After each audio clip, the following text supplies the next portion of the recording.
Before GPS. Before backup cameras. Before airbags.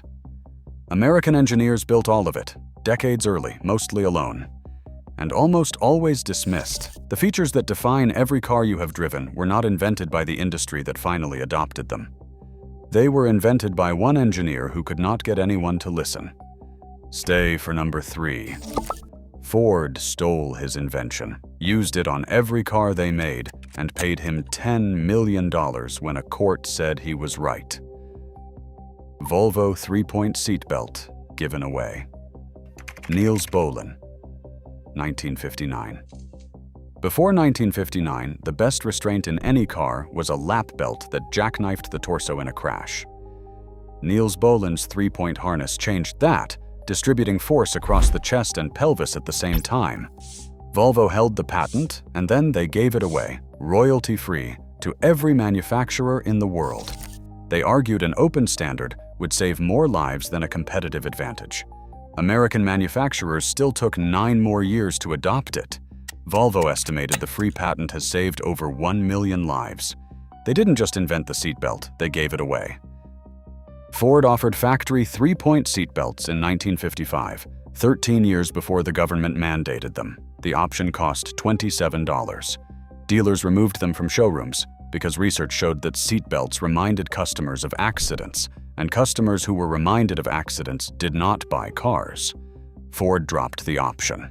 The government mandated the identical device in 1968. Ford had it right in 1955.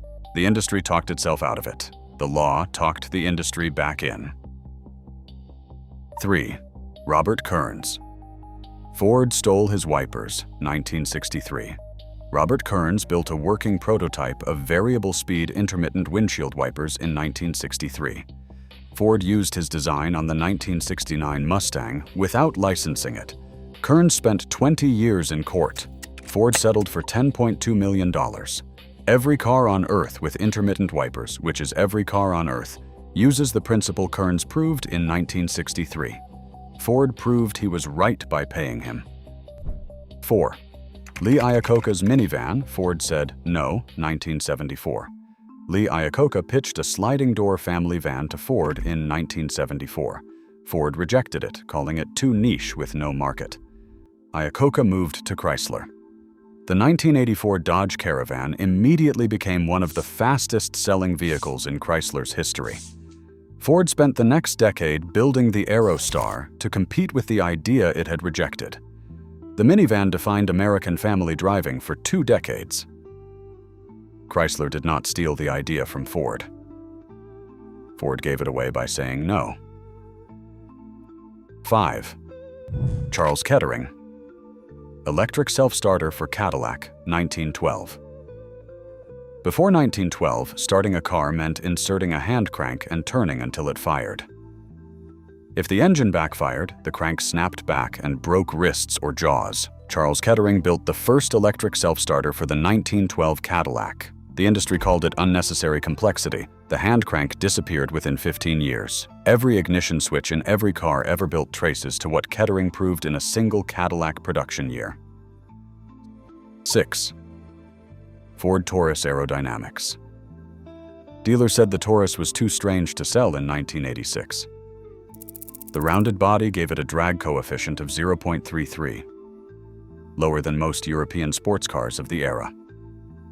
Dealers predicted buyers would reject the shape, but the Taurus became the best-selling car in America for 7 of the next 10 years.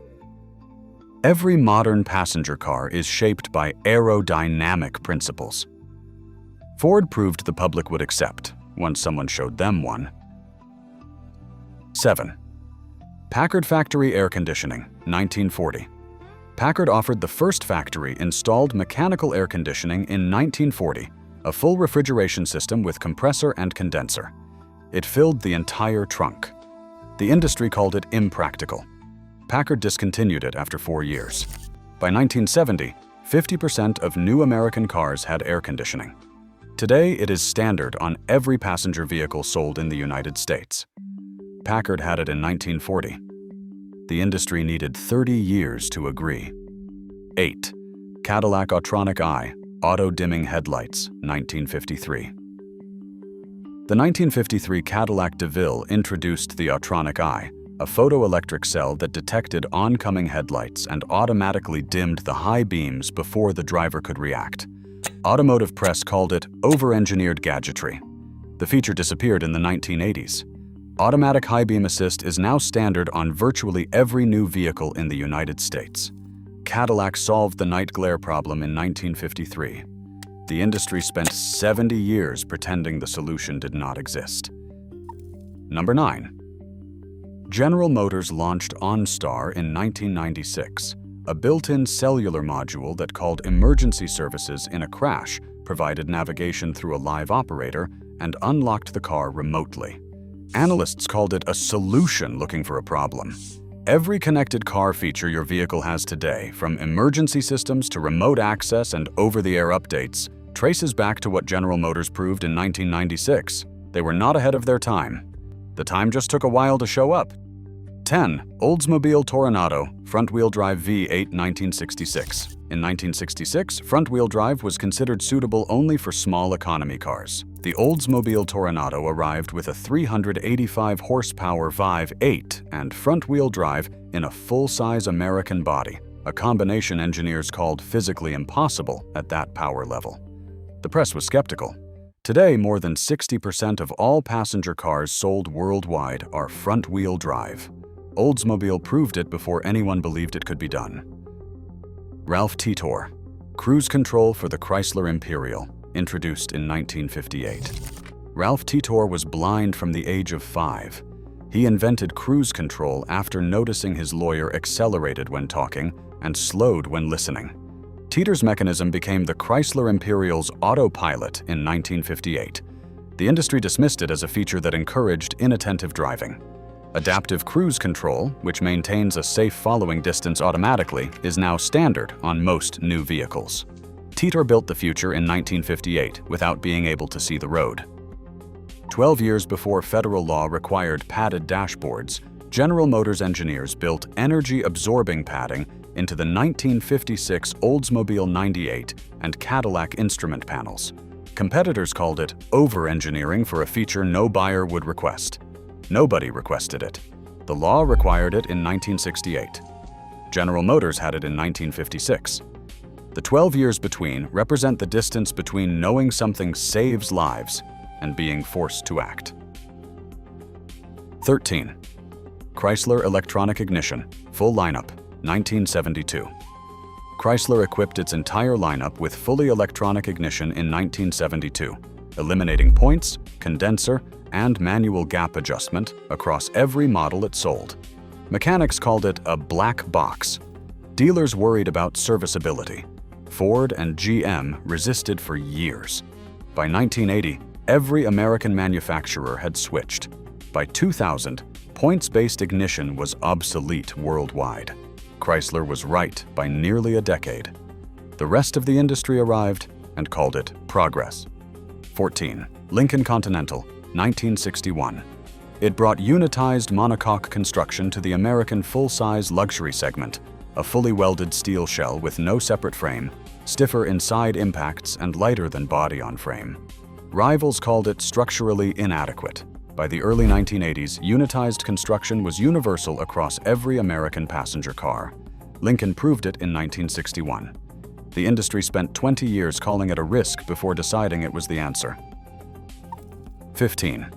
Harley Earl Cadillac Crumple Zones, 1959.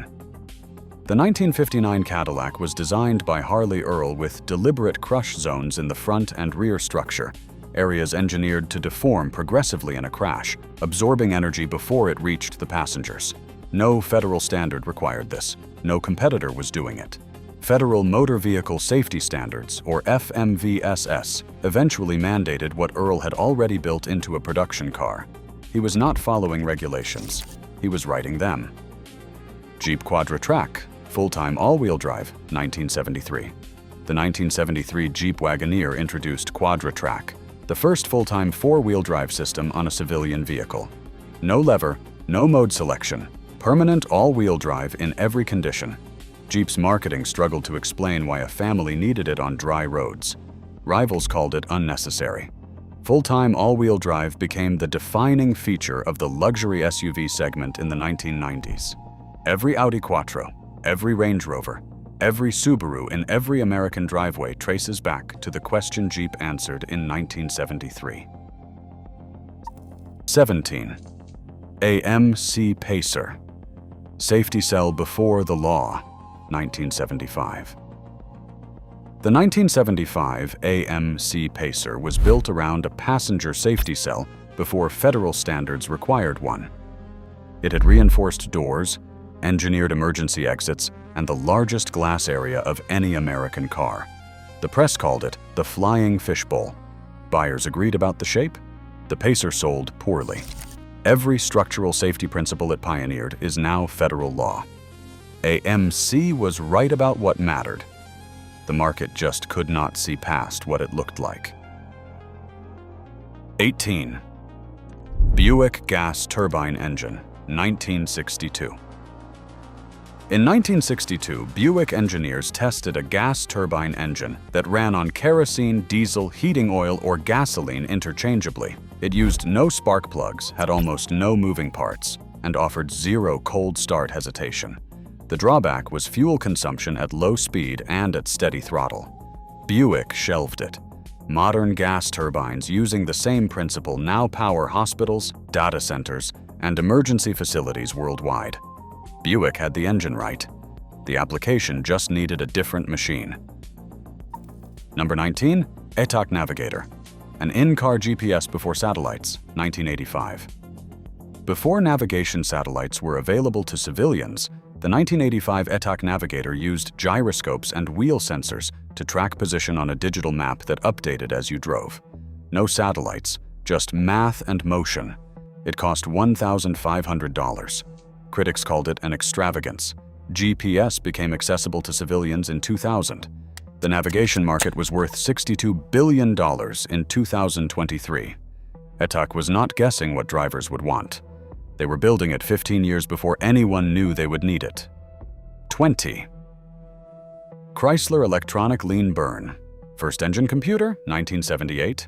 Chrysler installed its electronic lean burn in 1978. It was the first engine management computer in an American production car, a digital module that continuously calculated optimal spark timing based on throttle, engine speed, and temperature. Mechanics called it a black box nightmare. Ford and GM dismissed it as desperation engineering. Engine management computers are now the central nervous system of every vehicle on Earth. Chrysler installed the first one, and the industry caught up and never mentioned where it started. So there it is. 20 engineers who were right and had to wait for the world to admit it. The pattern never changes. One person builds the future with no mandate and a limited budget. The industry calls it impractical, unnecessary, too expensive. Then someone dies, or a lawsuit lands, or a foreign manufacturer ships the same feature as standard. And suddenly the idea that was ahead of its time is simply how things are done. That is not progress. That is catching up.